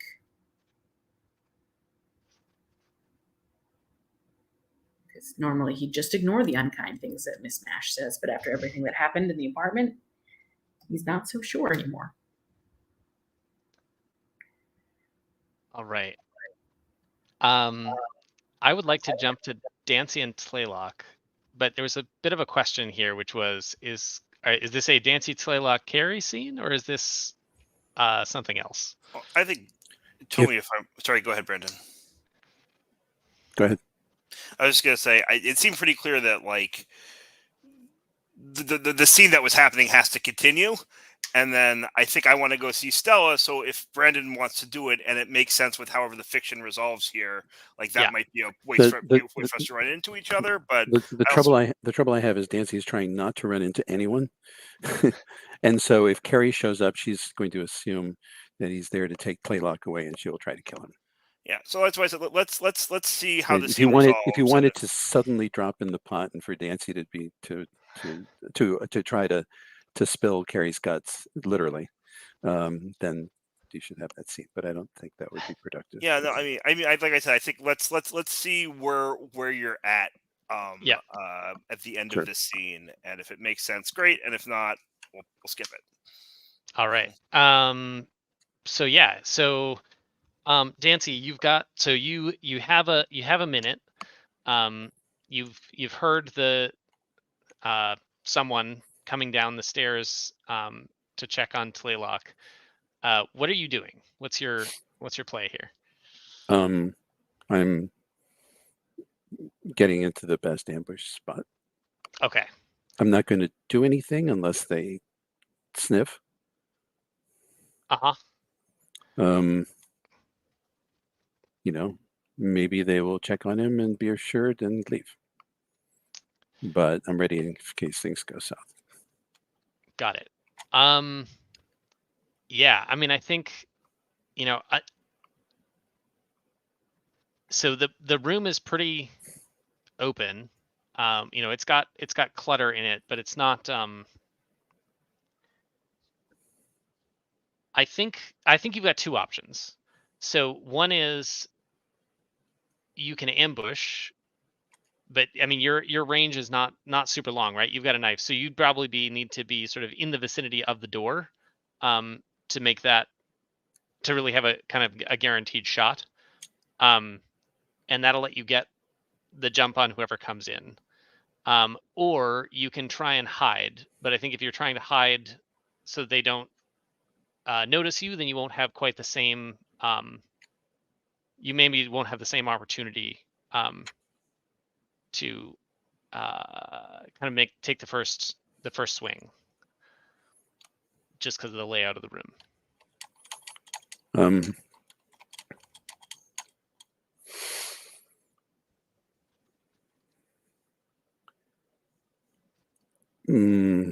I prefer not to kill anybody if I don't have to. Mm-hmm.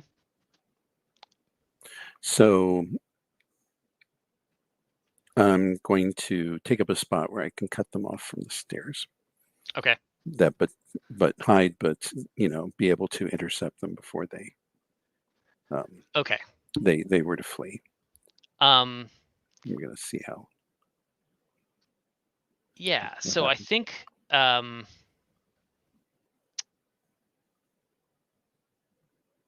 So I think that I'm trying to think. Would you recognize?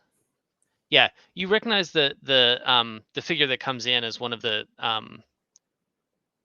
wolves that you saw outside the den, and the audience might recognize them as who's the second in command? I've now forgotten his name.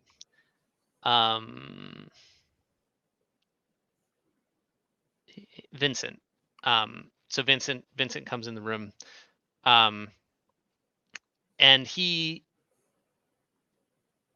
you know, kind of checks, you know, gives Tlaylock a glance, sees that he's kind of still working on the, you know, he seems to still be working on this golem.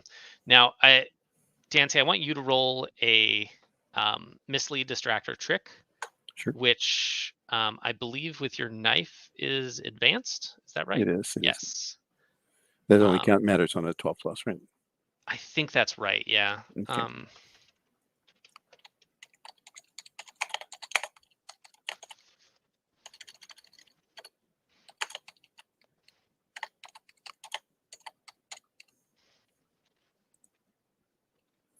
7.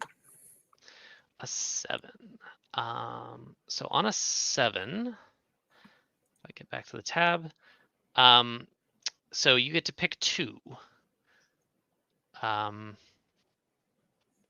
So yeah, I think I'm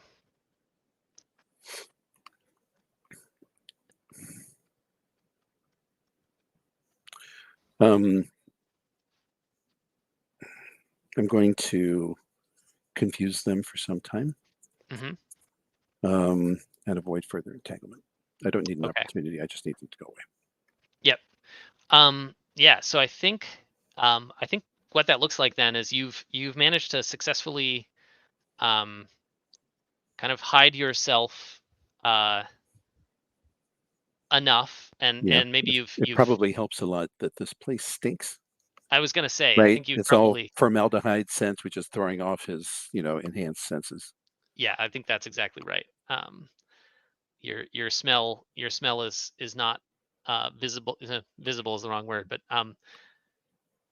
yeah, I think you kind of make it through unscathed. He sort of checks on Tlaylock and then turns and leaves the room again. Yeah, and I think you've got at this point I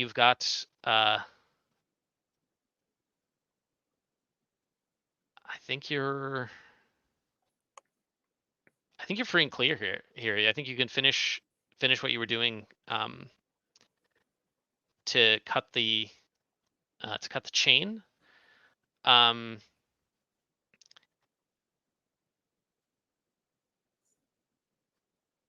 Well, let's see.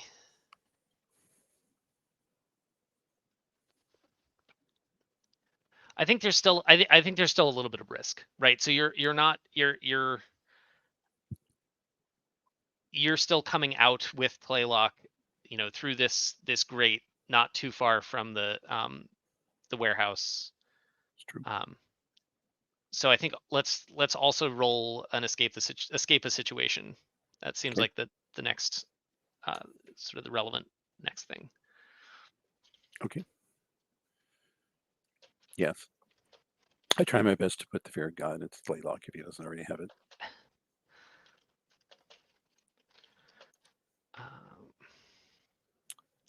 Impress on him the fact that, people just want to talk to him and help him to redirect his efforts in a more productive direction. But if he does try to escape, I will kill him.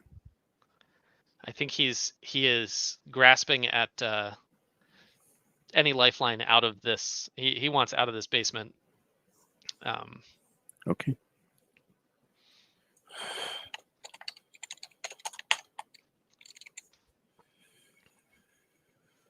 $12.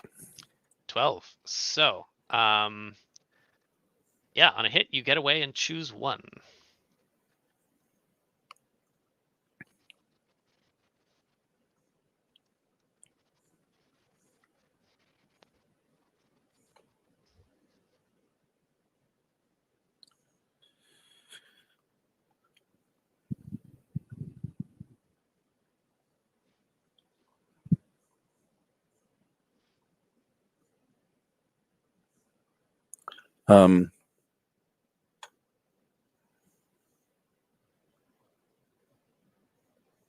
Oh, take harm. Take harm. Okay. Yeah. So I think that Gouge myself on the grate or something like that. I was gonna. I guess I was. My thought there was that I don't know that you would necessarily just like scrape yourself coming out. I think Dancy's more competent than that. But I think as you and Tlaylock are coming out of the grate, you get or maybe you're sort of far enough. You're like essentially about to make your escape, and one of the guards spots you from a distance and sort of takes a lucky shot. It maybe doesn't think he can catch you kind of on foot. And so I think you take a level 2 harm. And it's probably like a maybe a through and through in your leg. But you're able to sort of you and Tlaylock together are able to kind of shake the wolves for now. I think you're probably throw a quick dressing or something on to keep the blood trail from any blood trail from leading you. Maybe again kind of take advantage of some smells or something else.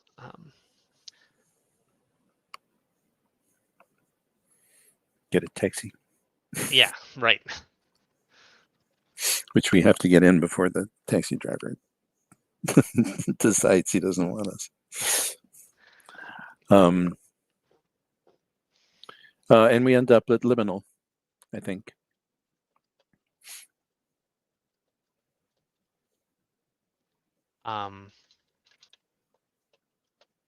Okay.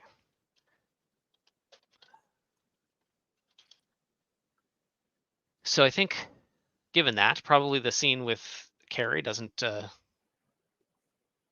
in there. So in that case, Carrie, I want to jump over. I think I want to jump over to you. Sure. Um,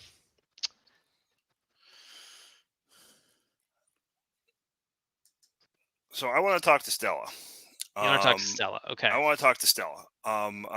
If you think I need to hit the streets to do that, I can do that. If yeah, but I want to talk to Stella. So what is it? Are you just looking to have a conversation with Stella? Is that the I want to feel her out. We'll see what Uh-huh. happens after that. But Red is telling me that she's making a move against Gus. I don't know how I feel about that. Yeah. Who I want to back in that play. I'm concerned about Chopra.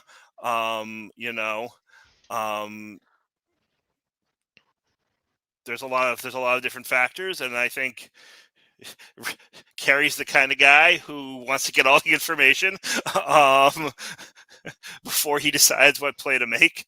And we'll see how this goes. Cool. Yeah. Yeah, I guess I think I would say I think getting in touch with Stella, you I think you know the players. I think you can kind of arrange a meeting. I don't think I want to do a hit the streets roll for that specifically. All right. Then okay, if I roll face to a name for her. Yeah, let's do that. And if you want to sort of, maybe that could help us frame like how the scene starts. Yeah. Oh, it's 2d6 plus. I think I'm at 2 with Knight. I rolled I was double checking that, even though I already rolled before I even look at the die results. Yep. You are 2 with 2. Knight, and that was an 8 plus 2 is 10. 10. Fantastic. All right. So yeah, I've dealt with her before. I learned something interesting use for them, or they owe you a debt. Your choice. Oh, I want her to owe me a debt. All right. What does she owe you a debt for? What does she owe me a debt for? Did you already have a debt relationship with her? Nope. Okay. Because I know way back in the day, I think there was some conversation about how she was the one, her pack had the garden before you did. I don't remember that at all. It is entirely possible that Gus took it from her and gave it to me, but I don't remember that, and there's no debts owed here. Okay. Around that.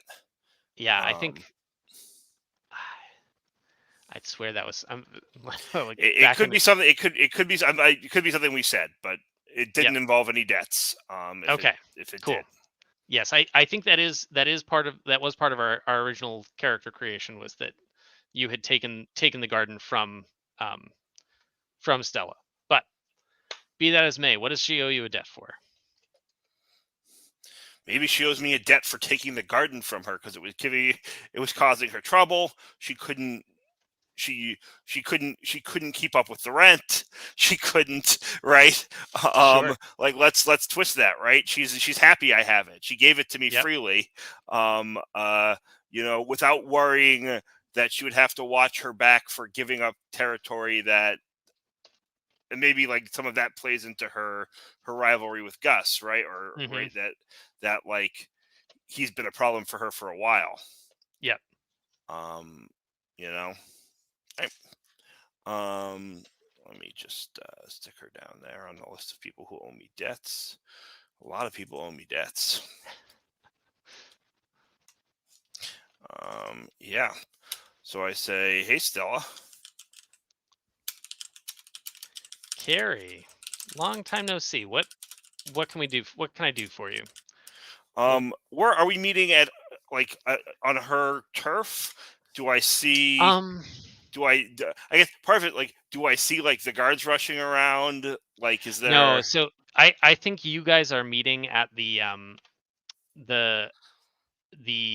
office that she had taken Red to, Mm-hmm. or Sure. had Red brought to. So that's Sure. a nondescript nondescript office in some West End townhouse, I think is what it was before. But Sure. I kind of look around. I say, if I lived here, I'd be home now, I guess, right? Indeed. But so these are the kind of digs you're keeping now. Yeah, it's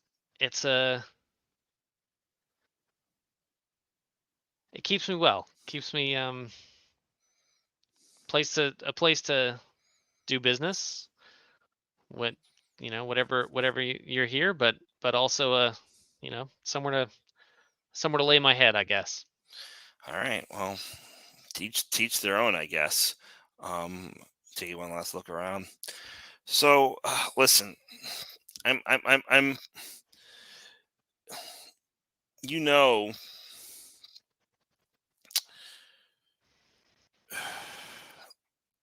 these turf wars, right?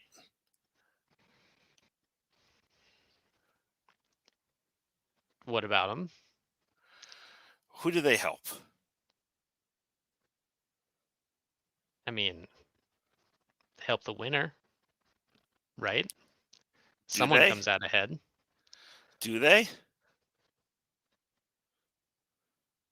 Who was the last person to win one of these turf wars?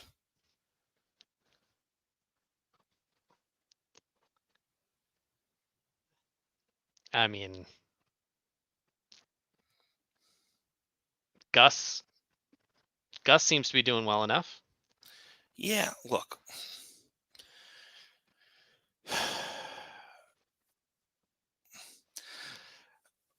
The way I see it, hold on one second.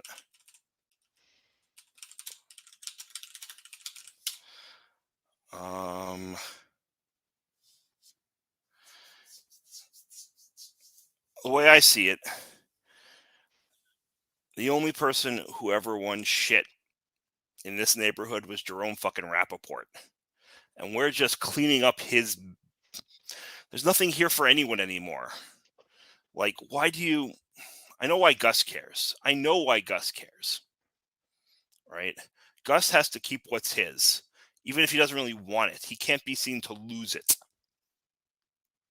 Meanwhile, the hunters, I don't know what their deal is. I guess they just. But the three of you folks fighting out over this godforsaken. There's no one here. There's nothing worth having. And I think what I'm going to try to do here is persuade an NPC. All right. What am I trying to persuade her of? Like, I don't. No, let me push it back. Let me take a step back. So what do you even want with it? Like, what's here that's worth dying for?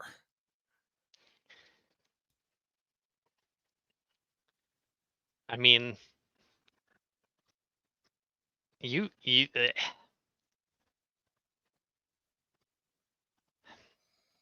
know how these things work.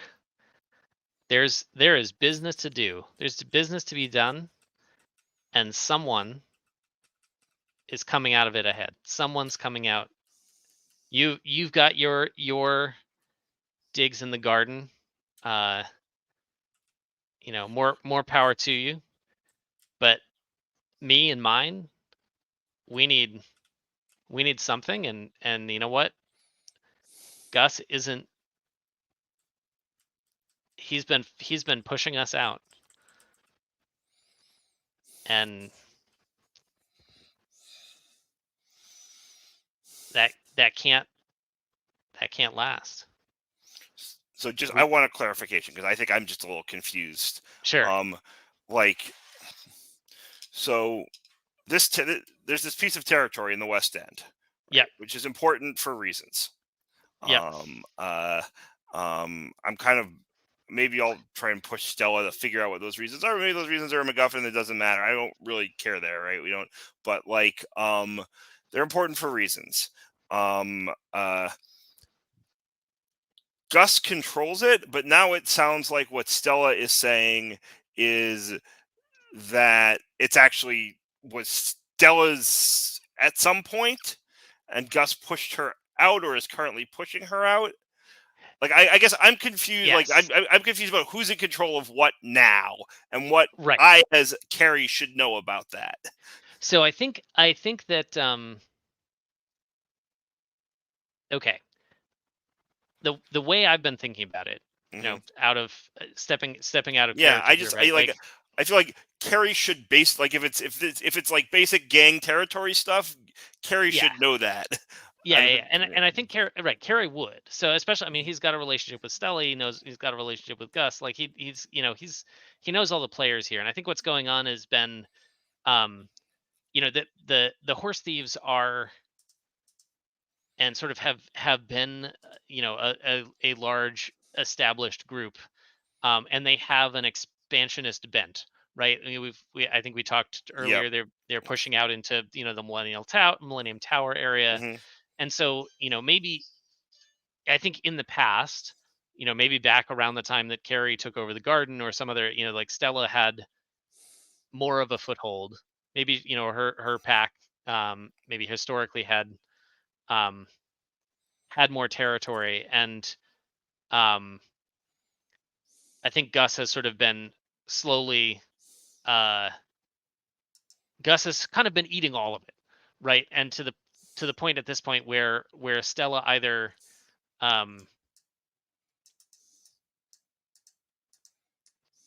Stella has sort of been pushed out of enough things that she either is going to need to push back, or, like, you know, relocate, you know, sort of a this town ain't big enough for the both of us scenario.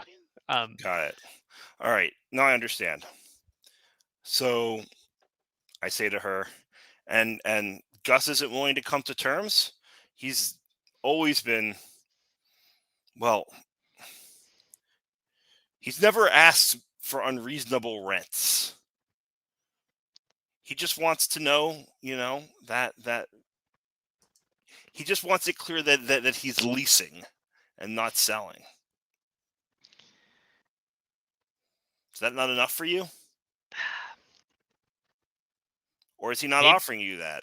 Yeah, maybe he's been reasonable with you, but he, not with us. He's been cutting us out of deals. He's been pushing us off of corners. All right. What's in it for you? What's in it for me if I back off? What's in it for me if I do more than back off? What's in it for me if I back you?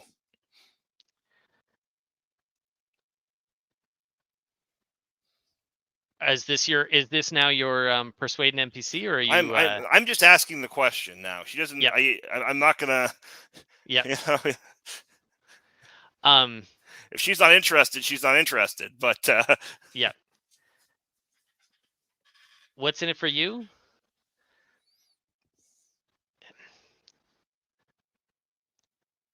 When I gave you the garden, you know, it was more of a headache than it was worth to me.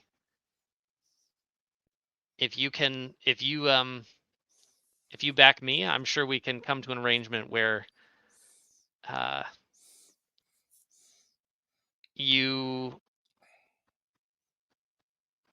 it's yours for, where you're in the clear. Maybe we come to something mutually beneficial, send some business each other's ways, but you'll have what's yours. Sure. Okay. I like that. I like that. All right. Here's what we're going to do.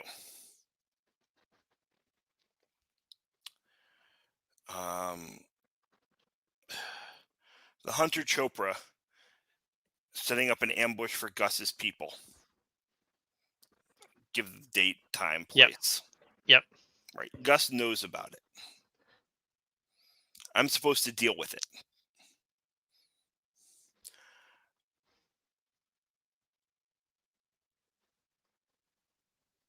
I'm going to tell Gus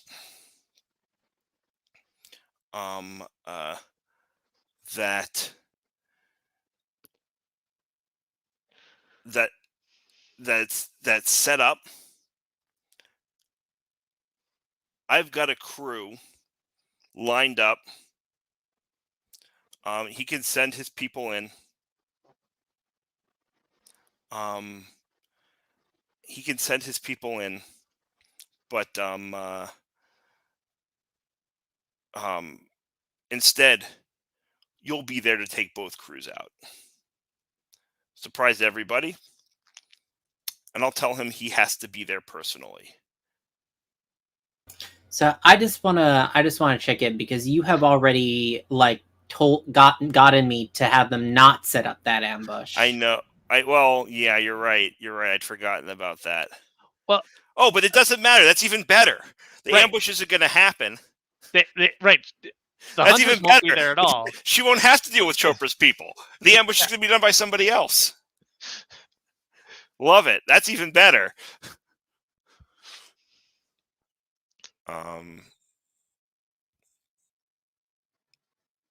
Does that work? You set that up, and yeah, if we can make that, if we can get Gus out of the picture, that'll be enough. Awesome. All right. I think I nod my head. I say, okay, that sounds good to me. 2 mechanical questions. Yes. Number 1, should I mark corruption? I just sold out a person who gave me something for nothing. That's a great question. That seems, yes, that seems appropriate. I mean, that's, I'm asking you. It's your sort of it's a GM move you can make, but I thought I would flag it just in case. I will do that. And then number 2 is, do we want to? I'm okay either way. Do we want to flag that deal we just made as a debt that I could then cash in for the thing that she offered me later, in case I want to cash it in for something different, or do we want to keep it in the fiction? I'm fine either way. I just wanted to see what you. Yeah, I think capturing it as a debt seems reasonable. All right, and then I like the idea of this. She's offered me something I really, really want, but maybe a circumstance is going to come when I have to trade that away for something. Yep. It's powerful to have that. I think so. Yeah. Right. But of course, she also owes me another debt, so maybe I won't have to. Yep.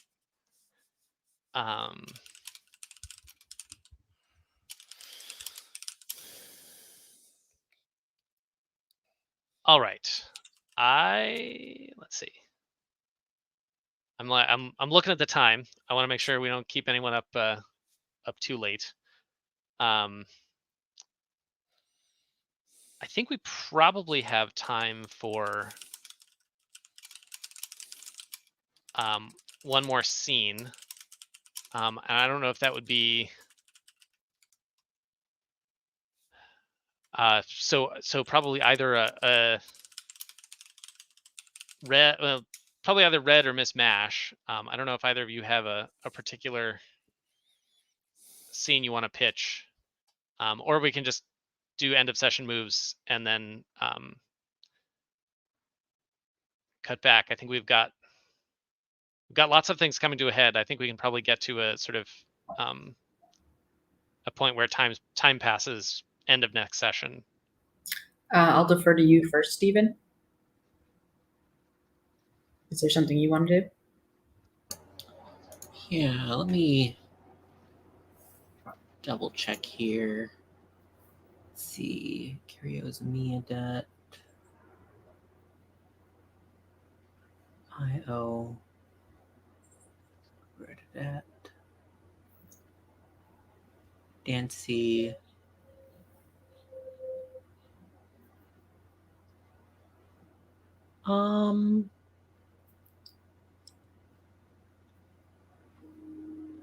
Yeah, I think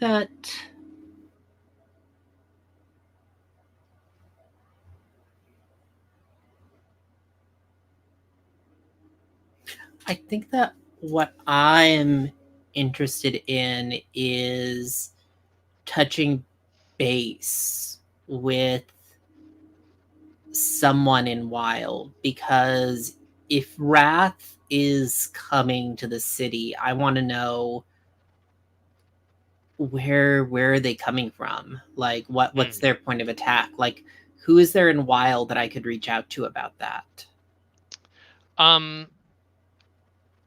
Why don't you so I think let's see. I could save this for time passes, but I'm No, I think it's I think it's fine. I think I don't let's do it now, just so that maybe then you're set up for a time passes that is has something going on. I was gonna say probably a hit the streets. I think the fours is sort of where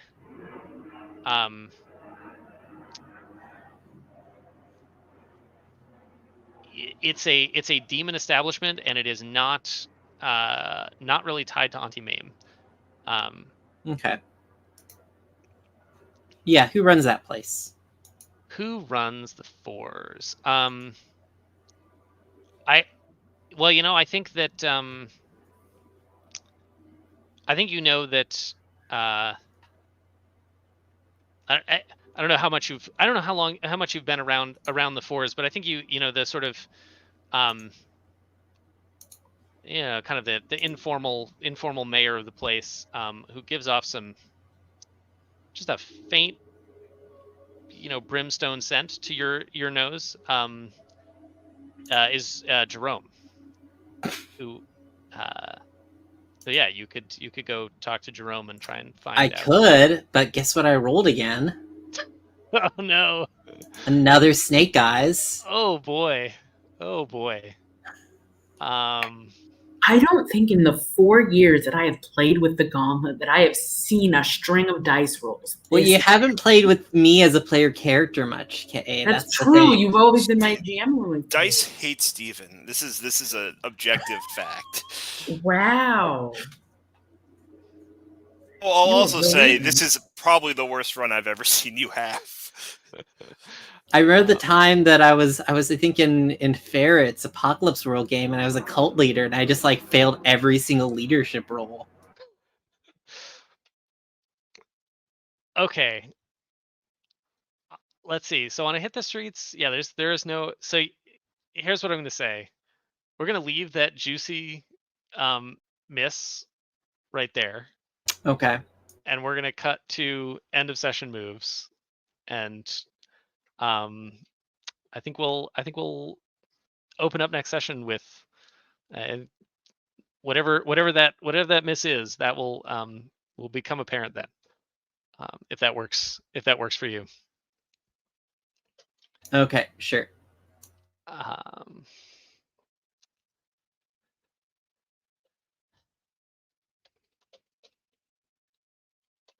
Let me just make a note so I don't forget myself.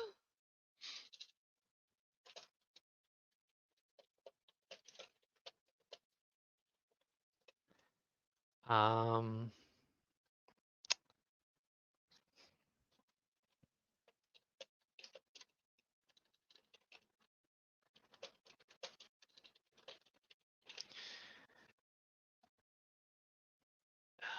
see. Oh.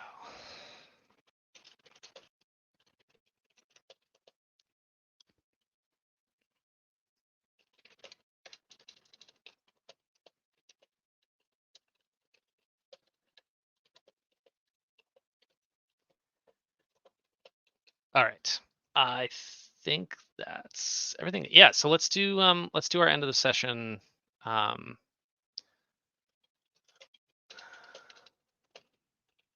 do our end of session moves here. And I guess we'll just start with Kay. Yeah, the only one I haven't marked is Mortalis, so I guess I'll pop that, and I'll probably go down in Mortalis, and I think I'll go up in Night because me and Carrie had a cuddle. Mm-hmm. And you're apparently moving in with me for a few days. Yeah, I'm who apparently. knows? Yeah, that's gonna be fun. He's gonna just show up at your place with a duffel bag. Love I don't think that. that's Love happened that. before. Yep. All right. And Stephen? Or Miss Mash, I suppose. Yeah, I mean, I could go. If only I could go down in all of them. I guess I'll go up in power and down in Mortalis. Okay.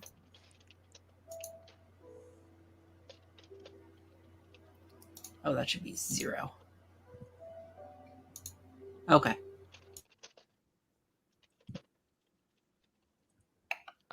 That makes sense to me. I think you just had that sign that the contract over in Powerland. Yeah. Dancy? Yeah, I think I go down in Night, and I'll go up in Wild. Okay. Time to mend fences there. And yeah, I go down. I'm going to go down at Night because even though I made that deal with Stella, it was to the detriment of another Night faction. Mm-hmm. And I think you shouldn't have a 2 rating in Night when you're playing people off each other. And I actually think I'm going to go up in Mortalis, because I've basically saved Deepak Chopra's butt by taking by number 1 redirecting, having Miss Mash redirect to the ambush so that he doesn't get taken out even though Gus knows about it, and number 2 now potentially having Gus, setting up to take Gus out, and then we'll see what happens with Stella and the Hunters. But and yeah, so that's why I advanced. I marked Mortalis. All right. And yeah, I think that's that. I'm trying to think if there are any deaths that should have happened that didn't, but I don't think so. Excellent. Yeah, so I think I will go ahead and stop the stream, and we can do some stars and wishes.